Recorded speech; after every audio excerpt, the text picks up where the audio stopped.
Prabowo, buat murka Parlemen Uni Eropa, bukan dihentikan, Prabowo malah lanjut hilirisasi. Prabowo dipercaya, bisa membawa Indonesia berpotensi besar, memenangkan banding hukum gugatan Uni Eropa di Organisasi Perdagangan Dunia, World Trade Organization, WTO, atas kekalahannya dalam gugatan larangan ekspor nikel mentah. Terdapat setidaknya dua hal yang bisa membawa Indonesia menang dalam gugatan banding Uni Eropa di WTO itu, apa saja? Ketua Bidang Kajian Strategis Pertambangan Perhapi, Muhammad Thoha menyampaikan bahwa ada dua senjata Indonesia yang bisa memenangkan Indonesia dalam banding gugatan oleh Uni Eropa di WTO. Pertama, Indonesia memang melarang komoditas nikel untuk diekspor, karena ingin mengamankan cadangan nikel dengan jenis saprolit, yakni nikel kadar tinggi yang terhitung menipis di Indonesia. Yang ingin kita garis bawahi adalah satu, dari sisi cadangan. Kita memang mengalami kekurangan cadangan terutama untuk biji saprolit. Itu yang harus kita tekankan dalam banding ini, kita harus tunjukkan pada komisi banding bahwa pelarangan ini disebabkan, karena kita memang kekurangan bahan baku jangka panjang, tandas Thoha kepada CNBC Indonesia dalam program Mining Zone. Adapun Thoha mengatakan di Indonesia ada sekitar 100 pabrik pengolah saprolit yang sedang dibangun.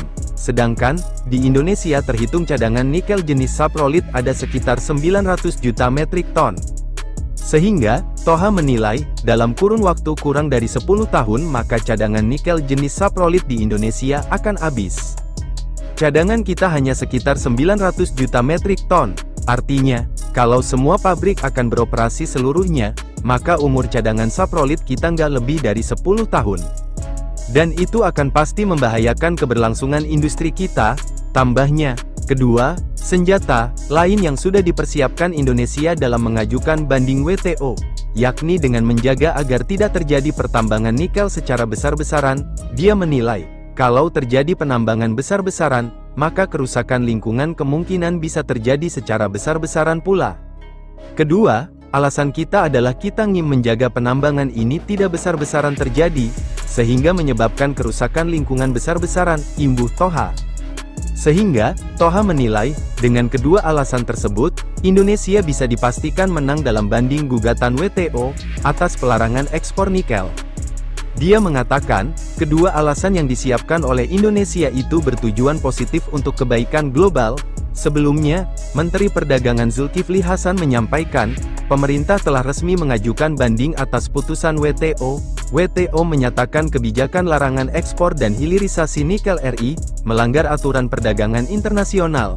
Namun, hingga kini pemerintah maupun Uni Eropa masih menunggu terbentuknya badan banding WTO. Indonesia dan Uni Eropa masih menunggu terbentuknya hakim oleh badan banding WTO, yang saat ini belum ada karena terdapat blokade pemilihan badan banding oleh salah satu anggota WTO Amerika Serikat, ujar Zulkifli kepada CNBC Indonesia.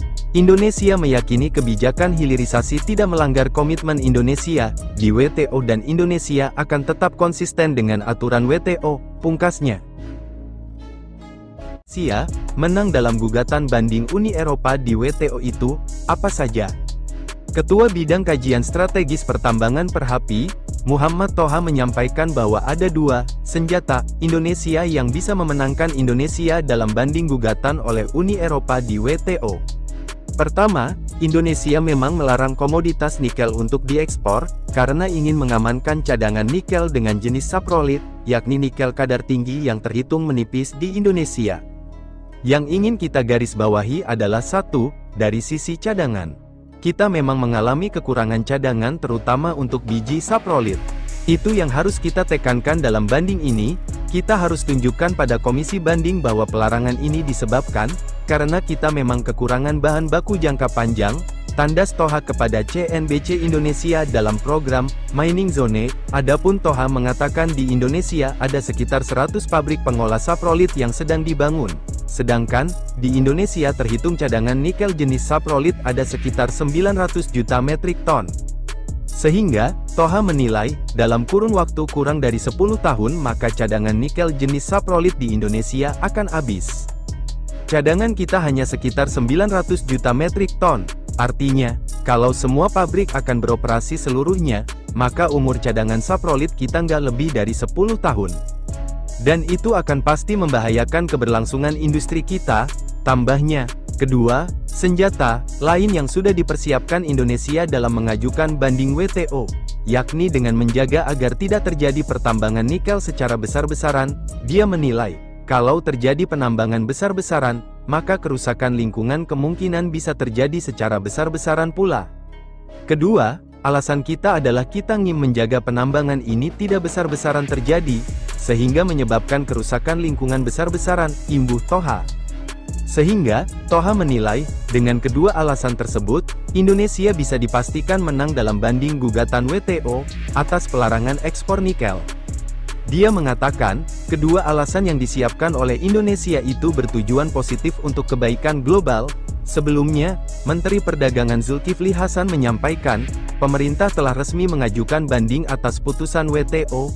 WTO menyatakan kebijakan larangan ekspor dan hilirisasi nikel RI, melanggar aturan perdagangan internasional. Namun, hingga kini pemerintah maupun Uni Eropa masih menunggu terbentuknya badan banding WTO.